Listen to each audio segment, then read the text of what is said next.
we went up to Green Bay. We worked out the day before. The sun was shining. You know, wasn't any wind. That was the forecast for the next day. We worked out on the field. They had the coils in there. The field was, in great shape. So that's the way it's supposed to be the next day. And woke up the next morning and it dropped 32 degrees overnight. So we can kind of understand 70 degrees to 102. You know the difference between that. Well, that's the same thing. If it goes from 15 above to 17 below, you feel every degree of it. So it was just tough, tough. Can't believe people in the stands. That's what blew us away. What are they doing sitting out here watching a football game? It's cold as hell. So I have some stories, I'll talk about today a little bit about, some of the experiences that we had there with my roommate, Walt Garrison, and got this tooth knocked through this lip right here. You kind of see the scar if you get it close. Got that tooth knocked through my lip, busted my face mask and everything. So I was feeling around to see if, any blood, anything. There wasn't any blood, and took my tongue to, try to see if I had any teeth missing. I couldn't get my tongue between my lip and my teeth, but there was no blood. Now, have you ever had a busted lip? It didn't bleed? No. So it's amazing how cold it was. So. As you look back on your career, is there any similar trait that you see in the Super Bowls, whether as a player or as a coach, that now that you can look at it all in one group, like those teams all had this? Well, I mean, I don't know. I understand exactly what you're talking about. The game has changed, or no? Just what's the key to being a part of 9 Super Bowls and getting to 9 Super Bowls? Well, you got to have good players. That's the key. I mean, if you look at Belichick, nobody knows what kind of players they want as well as Bill does. He takes players, offense and defense, that other people don't even want, and he plugs them in. So he identifies players, extremely well. I think when you looked at the Cowboys, we were the first team that really used the computer, and it takes some of the human element out of it.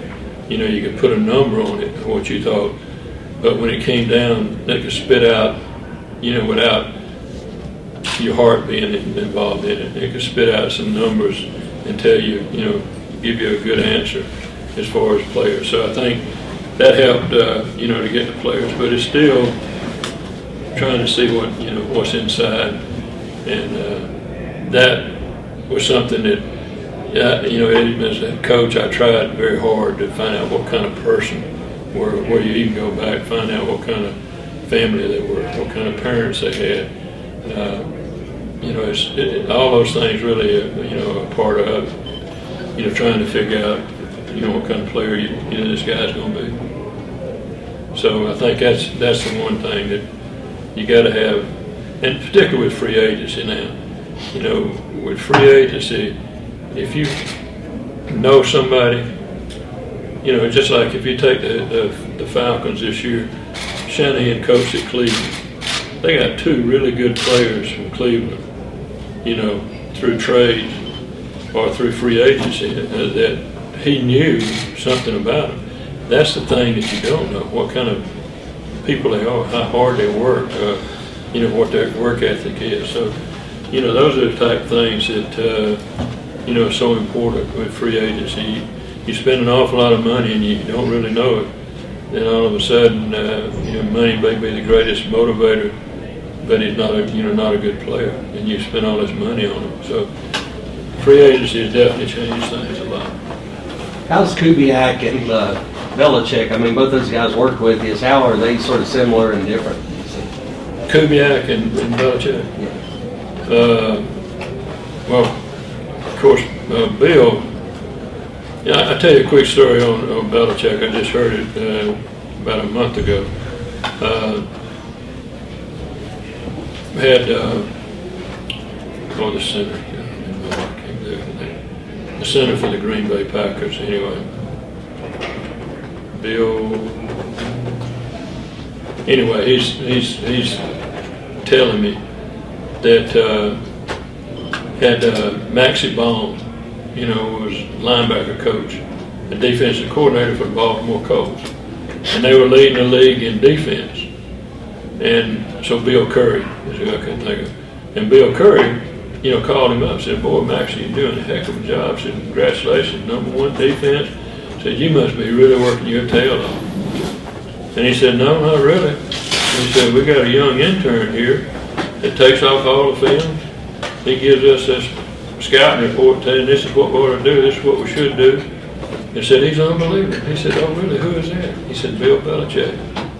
So this is when he just, was really coming there just to get experience, with working, but he was taking off film, and, so that's what kind of guy Belichick is. Now, Kubiak, I tried to hire Gary. Of course, I signed him, drafted him, because I didn't know I was going to have Elway at the time I drafted Kubiak. But, I tried to, after he retired, and he had been such a big part of John, because they roomed together and everything. And I knew what kind of football mind he had. I wanted to hire him as a coach, and he didn't want to. He wanted to go back to college and went back to Texas A&M and worked in college as a coach to get some experience.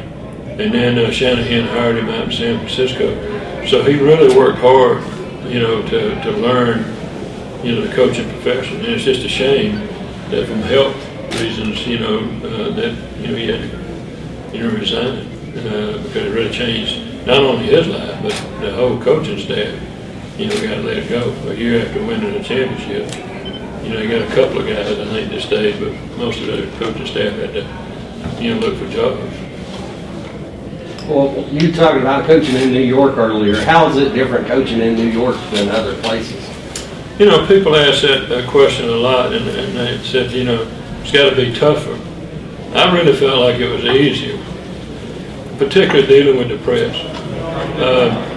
What you get a lot of times in Denver, or what we would get in Denver, was somebody just out of college, and this would be their first job of being, a newspaper reporter or being a, television, guy.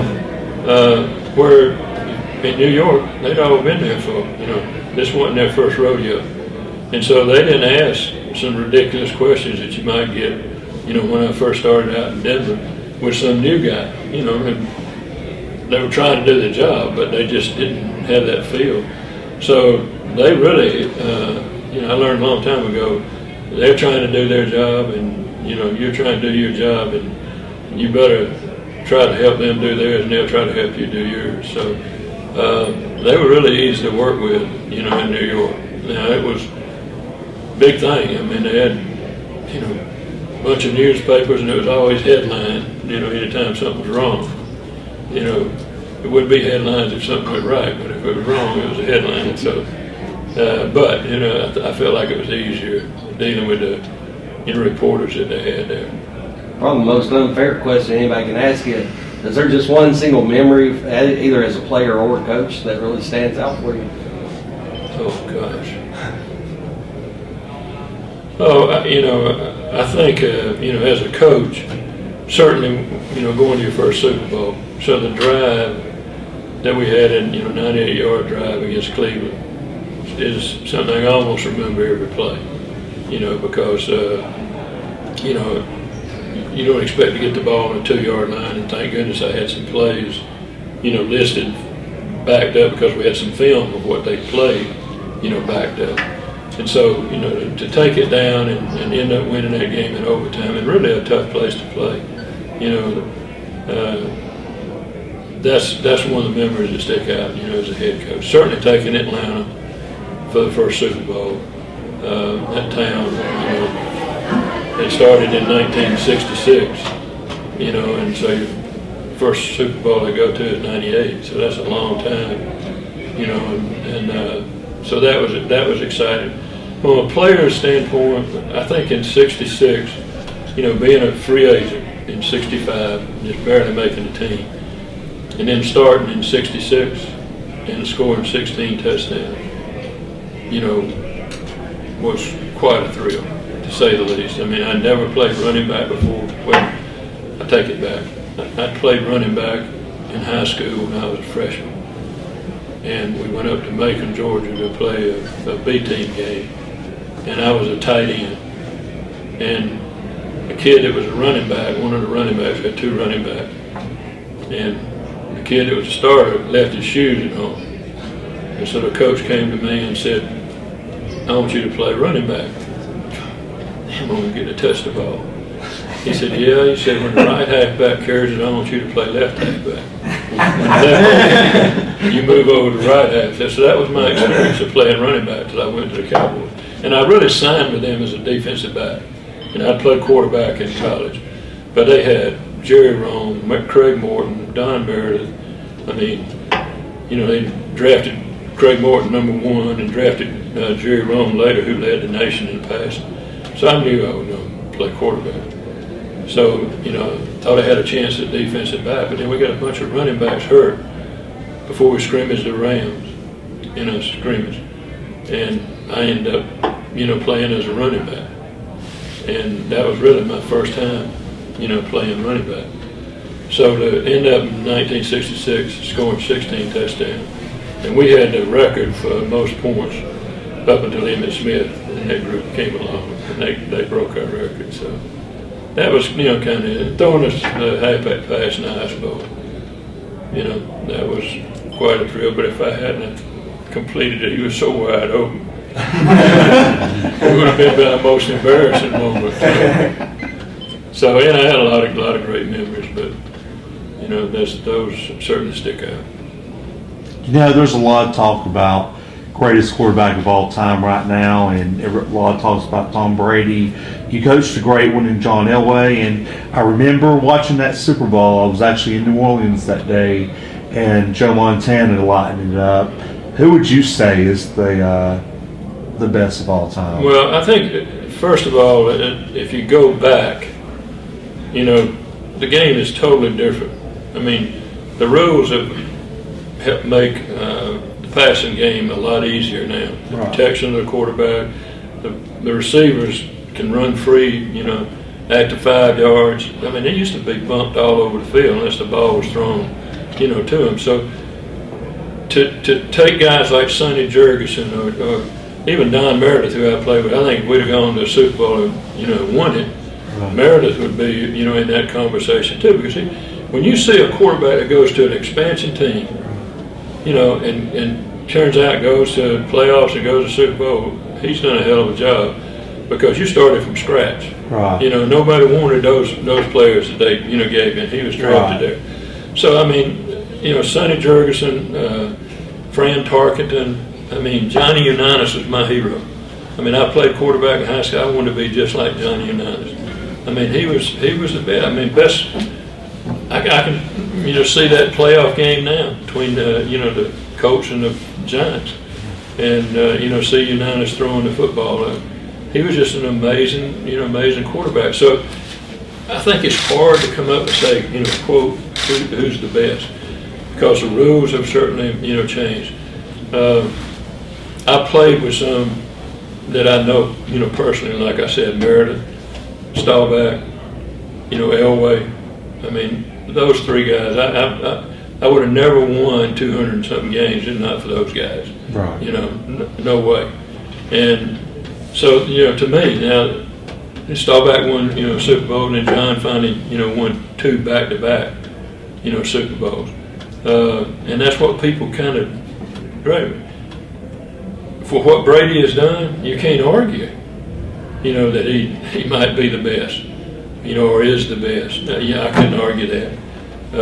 To do what he did, very few quarterbacks, even though Atlanta helped him, you got to play Santa Claus to get a team to come back like they did. But you don't want to give a team like that a chance that's got a quarterback like Brady. Dan Fouts was as good a quarterback as I played against when I coached in Denver.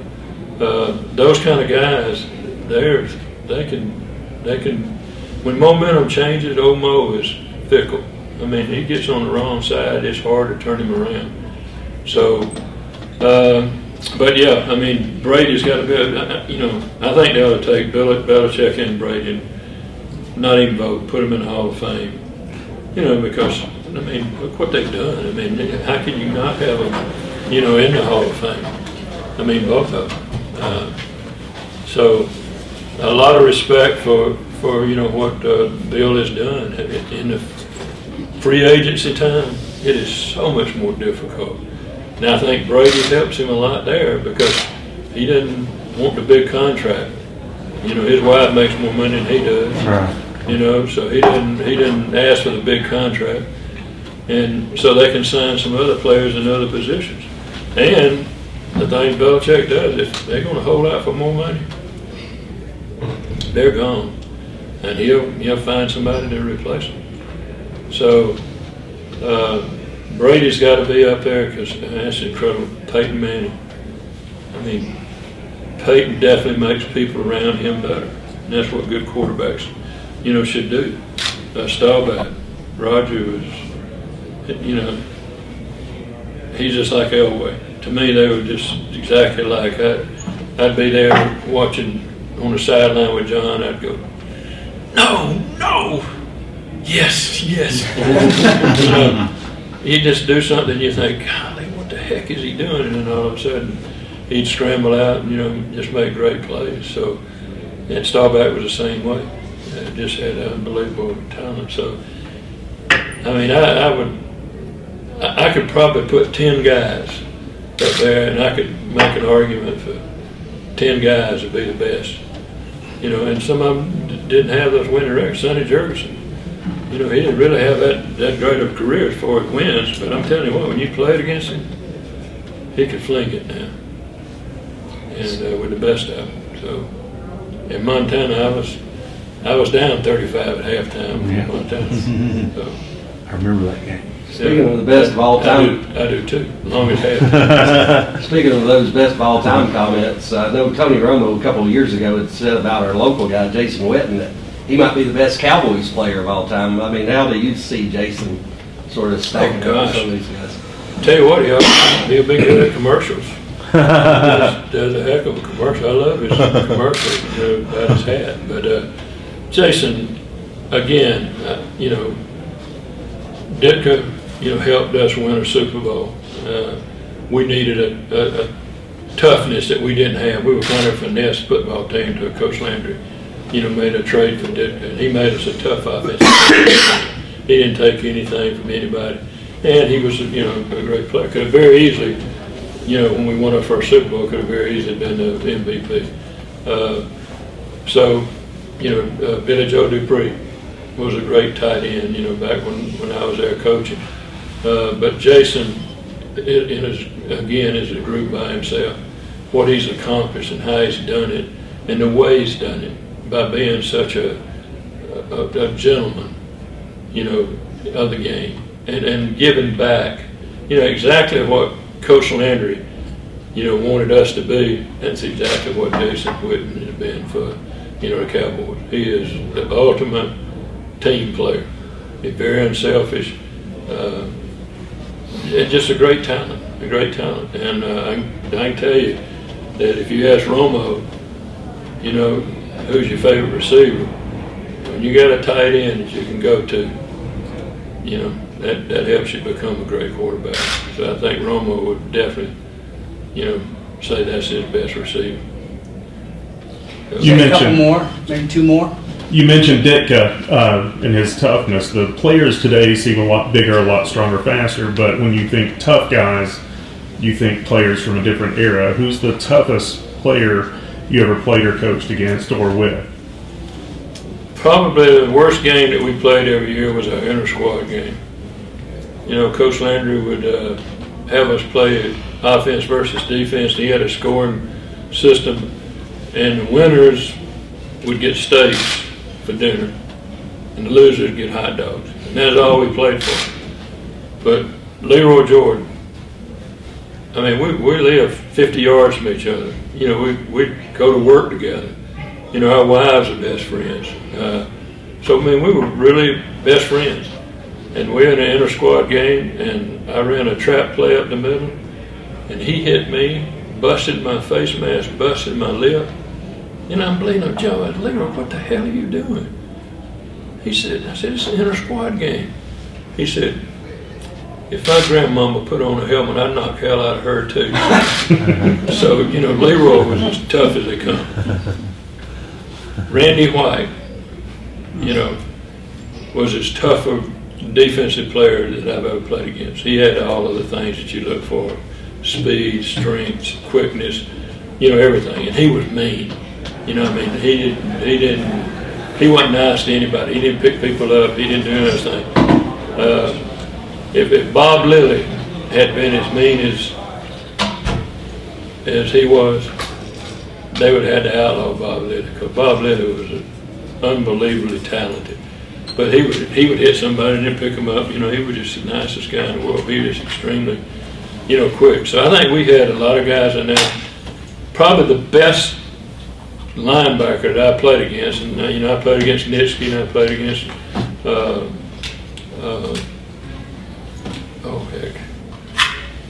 Nitsky with the Packers, and then Chicago Bear. Butkus. Yeah, I didn't want to remember his name. But, you know, I played against, you know, those guys, and really Tommy Novus was the best middle linebacker that I played against, bar none. I mean, and again, like I talked about Meredith, he came with an expansion team. He's the first draft choice of the Falcons. You know, and so he plays the majority of his time was with a poor football team. So he doesn't get the recognition, in my opinion, that he deserves. I mean, he should be in the Hall of Fame, without question, because he's as good as, you know, and I played against some really good Sam Huff, you know, Butkus, Nitsky, you know, Leroy, you know, I mean, played against some great, you know, middle linebackers. But Tommy was, I mean, he did, they never took him out of the game. I mean, he was there in passing situations. He covered the best receiver, you know, out the backfield. It didn't make a difference. He was just a great player.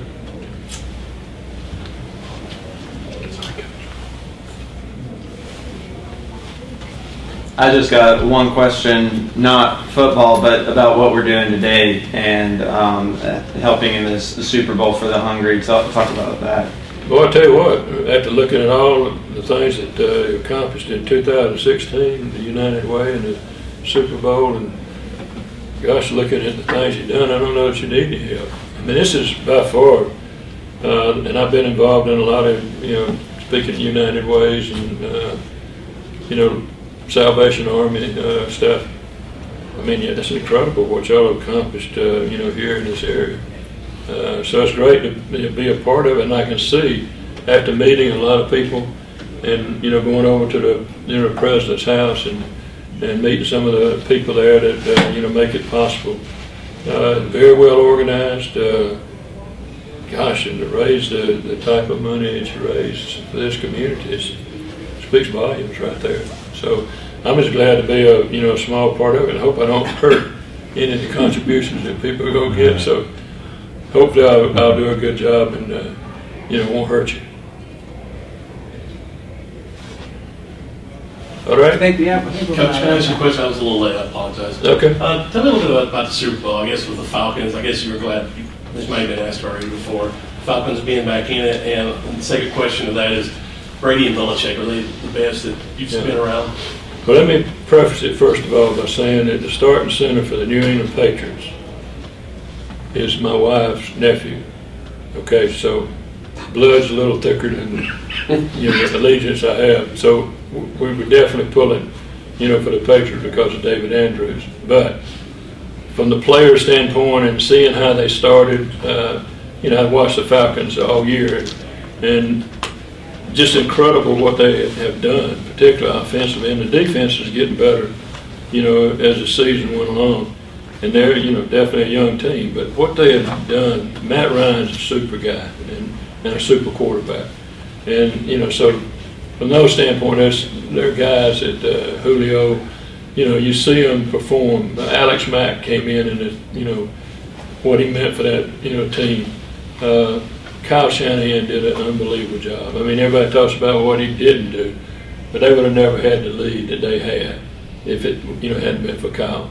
I mean, you know, I hired his dad, you know, back in Denver, and his dad, there's so much semblance in what they do, you know, as far as offense is concerned, running the bootlegs and the screens that they run to the wide receivers, all those things. His dad, did those things and was a great, great coach.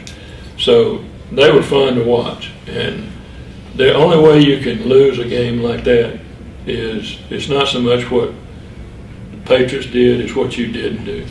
And when you miss a linebacker on a blitz and creates a fumble, they were definitely, getting ready to put that game away where there wouldn't be any chance.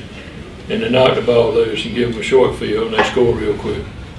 And, everybody talks about the defense wearing down. When you throw an interception, as Brady did for a touchdown, defense is right back out on the field. So they say the defense got worn out, but I don't think that's so much as the situations that happen, like the short field and then the interception, that they out on the field, more. But, you had to work hard, really, to lose that game. And when you have a chance, and I'm sure that Shanahan would look at it and say, wish he'd have done something different. But when you can go up by 2 scores on Brady late in the ball game, you better try your best to do it. You should be asking your kicker, you want it on the left hash or you want the right hash? You want it in the middle of the field? Because we don't make a first down, on 3rd down, you're going to kick a field goal. And, to throw, pass and get the, penalty and just get out of field goal range for the sack. So it's just a tough way to lose it. But when it goes in overtime, you wish both teams had possession, but because you knew you were in trouble when they won the toss and the momentum that they had. That's why I said momentum is hard to turn around. It was tough to watch from a Falcons standpoint, but happy for David. It's his 2nd year, win a Super Bowl in your 2nd year, snapping to Hall of Fame quarterback. Pretty lucky. I think that's all the time. I think we got to get to your next stop. Thanks, Coach. Thank you, guys. You bet. Thank y'all. Casey, do you think we have time for that, or do we need to? They'd have to.